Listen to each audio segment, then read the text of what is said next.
covered in snow right now.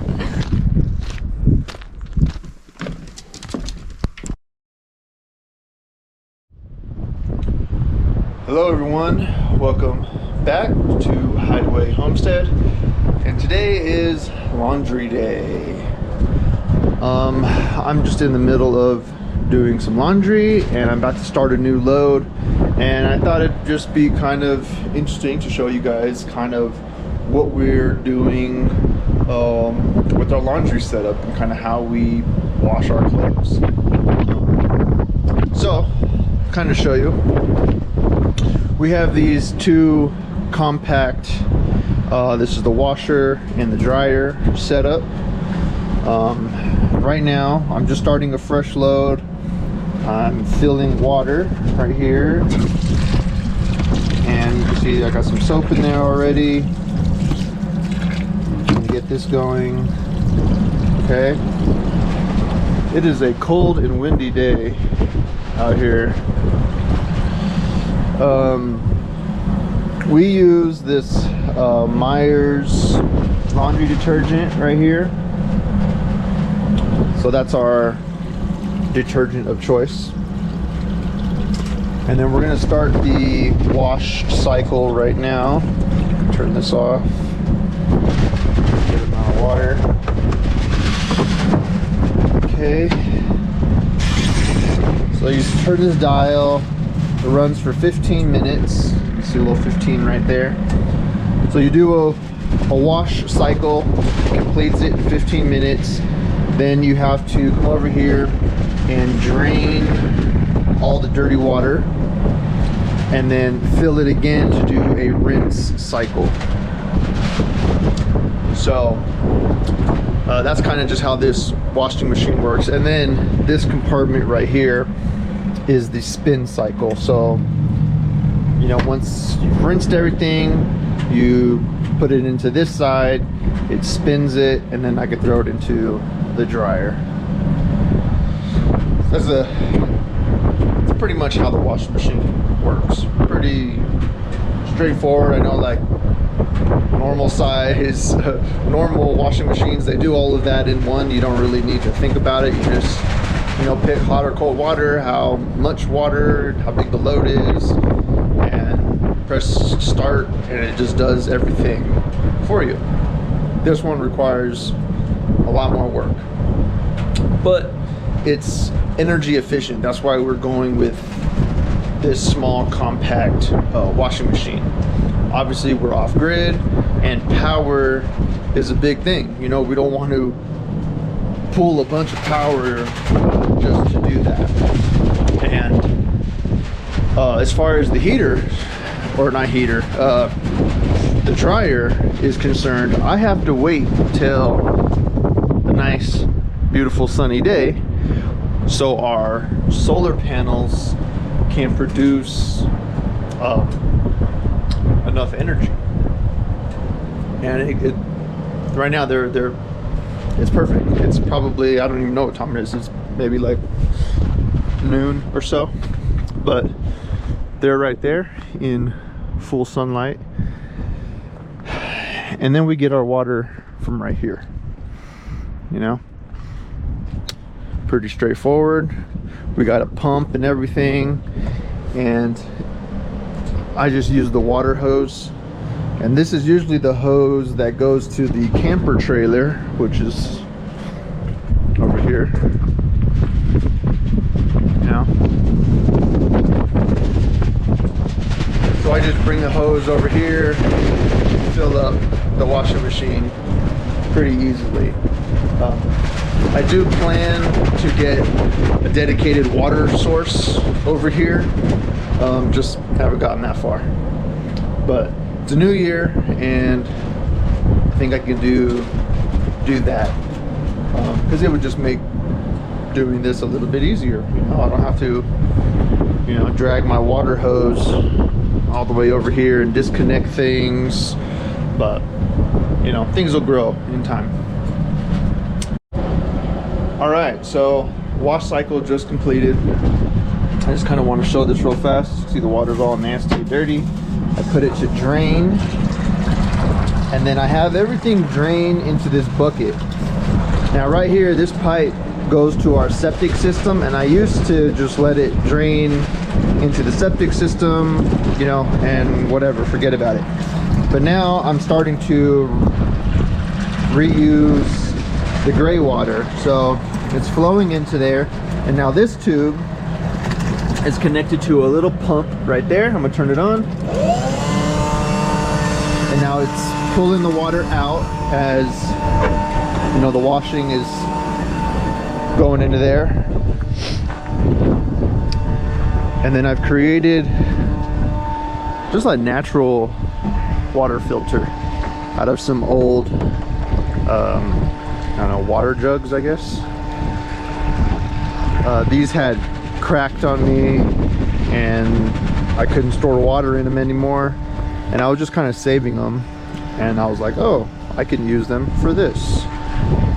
So there's just rocks, sand, gravel, there's juniper bark in there, and all kinds of stuff. So you can see, like, there's like lint and stuff like that, and all just the pine needles from the juniper bark catches a lot of the lint and stuff like that. And then I'm just hoping that, you know, it can just kind of filter some of the dirt and just some of the stuff out, and then it just falls into the IBC tote. And then I've purchased this irrigation pump from Harbor Freight, and I've been using this to, you know, irrigate the property. Now my plan with this is to fully build it out. You can see I started getting some parts so I can just get the water from the bottom opposed to sucking it up from the top. That's what I've been doing with this. And then I'm just gonna have the pump permanently mounted somewhere right here. So yeah, this is an ongoing experiment. Just, you know, I wanted to find another use for this water. Water is a valuable resource in the desert or when you're living off grid. And I figured it's just a good way to reuse the water from the washing machine, you know? We obviously want fresh, clean water when we're washing our clothes, but then instead of just sending it down the septic line, you know, why not filter it and use it for irrigation? So that's that. Here we go again. So not that exciting, you know, it's not just doing laundry, but this is how we do laundry on our off-grid homestead. What do you think of the gray water? You know, you think it's a good idea? Is it resourceful to try to utilize the gray water? You know, for irrigation. You know, we're not trying to, like, you know, bathe in it, definitely trying to drink it, anything like that. But I've actually seen several videos of people using the gray water from the washing machine, and it just flows right into, you know, their garden area, you know, whether it's like trees or whatever. I want to run mine through a sprinkler system, and that's kind of what I got going here. I can show you real fast. So I've been using just this little sprinkler. It doesn't work very well. This is a cheap one. I think it was like, I don't know, $6 or something like that. Hey Rocco, what's up, dude? What's up, buddy? How you doing, pal? All right. Rocco is an old man. I think he's like 13 years old.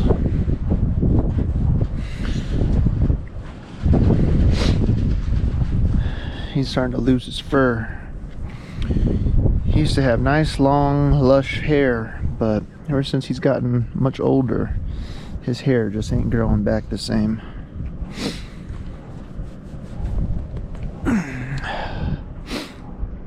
But yeah, so right now I've been focusing on just watering this little area where I have my little rock path inside here. This is obviously my compost ring, and I've been trying to lay down organic material all inside here. So you can see there's some wood chips I've laid down.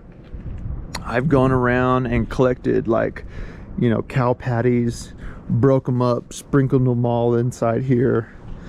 Every so often I'll have a container of used coffee grounds, and I'll just sprinkle coffee grounds in here.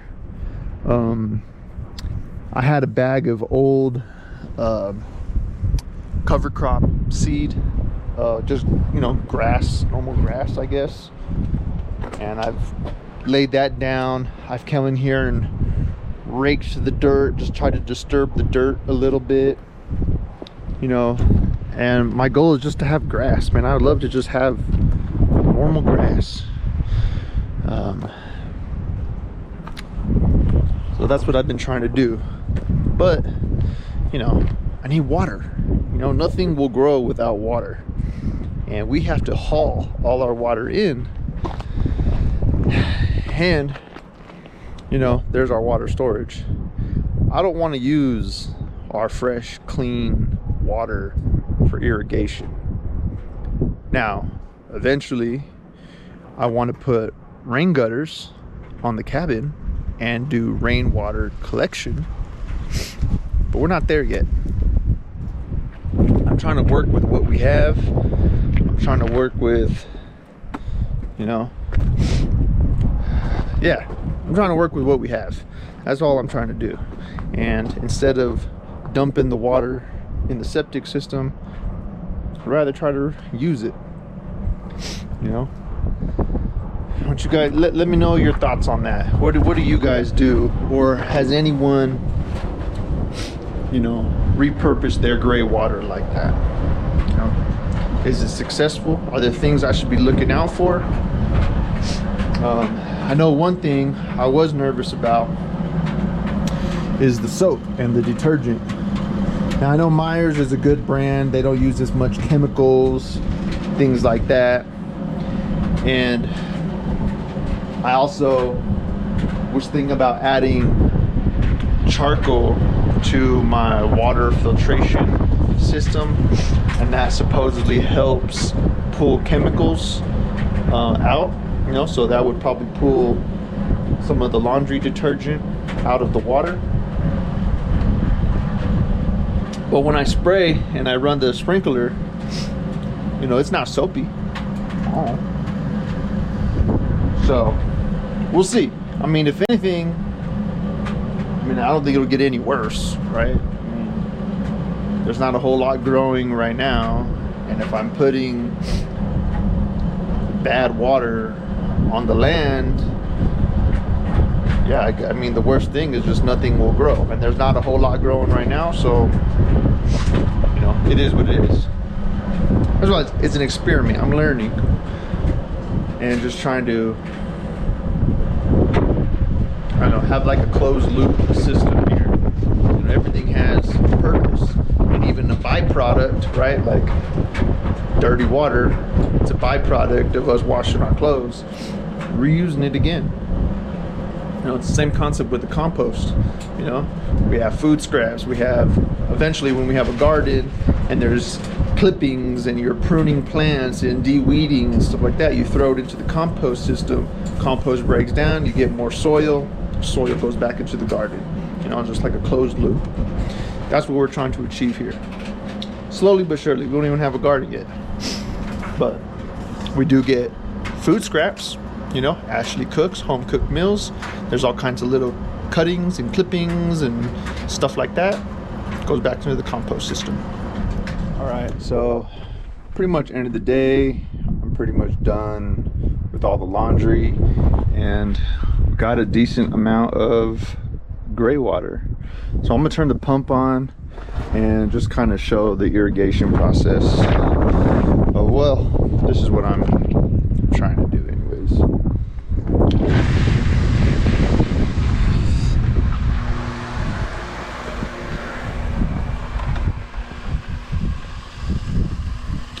And there it is.